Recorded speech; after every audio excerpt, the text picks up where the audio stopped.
উদ্যাদেশী লোক আছে, সে যে পেশার সঙ্গেই যুক্ত হোক না, মানুষের ভালো দেখতে পারেন না সে তো বুঝবেন, উনিও সেই প্রজাতির মানুষ। আমি এই পশ্চিমবঙ্গের এক গন্ধগ্রামের লেখাপড়া জানে না, খুবই সাধারণ একজন মেয়ে, সিনেমা আইনে না এলে খুব কম বয়সে আমার বিয়ে হয়ে যেত, 5-6টা ছেলে মেয়ের মা হয়ে শিখে জীব দোকানে রোজ কলকাতায় এসে 7 বাড়ি বাসন মেজে কাপড় কেচে সন্ধ্যেবেলা বাড়ি ফিরে যেতাম, মাতাল স্বামী রাখি শাশুড়ি শ্বশুর বাড়ি খেয়ে জীবনটা কাটিয়ে। কিন্তু এই যে মুখ্যদ্বার থেকে জীবন হয়েছে, বাংলা ছবির 1 নম্বর নায়িকা হয়েছি, এটা অনেকেরই সহ্য হচ্ছে তাই আমার বলতে না ইচ্ছা রাখলাম না,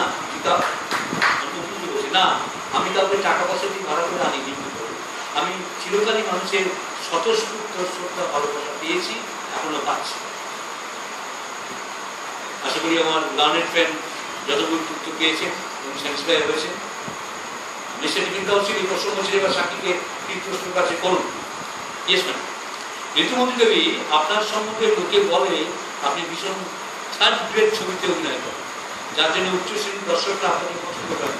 এটা ঠিক 100% ঠিক, আর এটা জানি বলি আরো বেশি করে এরকম ছবিতে অভিনয় করেন। তার মানে শিক্ষিত দর্শকের জন্য আপনি ছবি করতে চান না? নিশ্চয়ই চান। তাহলে আসলে এই গল্পের গরু গাছ চলেছি ছবিগুলোতে অভিনয় করে আমি প্রচুর টাকা পাই, আর সেই টাকায় আমি নিজস্ব প্রোডাকশন হাউস করেছি, ভালো ভালো ছবি করবো, ন্যাশনাল অ্যাওয়ার্ড পাবো, দেশ বিদেশের ফিল্ম ফেস্টিভ্যাল আমার ছবি যাবে, মামানার আমি ভালো ছবি করতে চাই। এইসব থার্ড গ্রেড ছবিতে অভিনয় করতে করতে অসুস্থ হয়ে পড়েছি। আমি আর এখন সেই অটোগ্রামের অশিক্ষিতা বেআইনি ধর্মতার বাড়িতে বসে আমি ইংরেজি বাংলা 2 মাধ্যমে লেখাপড়া শিখেছি। আমার তো মাধ্যমিক উচ্চ মাধ্যমিক সার্টিফিকেট নেই, কিন্তু বৃদ্ধজনদের মাঝখানে বসে কথা বলার ক্ষমতা আমার হয়েছে। খুব ভালো লাগলো আপনার কথা শুনে, কেবিদা, থ্যাংক ইউ ম্যাডাম। আমার আর একটা প্রশ্ন আছে, পূরণ করি। প্রশ্ন করতে পারবো? নিশ্চয়ই পারবো। বিকেল 5টার মধ্যে নিশ্চয়ই আমি ছাড়া পেয়ে যাবো। যারা বলছেন 5টার সময় তো কোর্টই বন্ধ হয়ে যাবে, কিন্তু আপনার 5টাতে ছুটি হয়েছে না ম্যাডাম?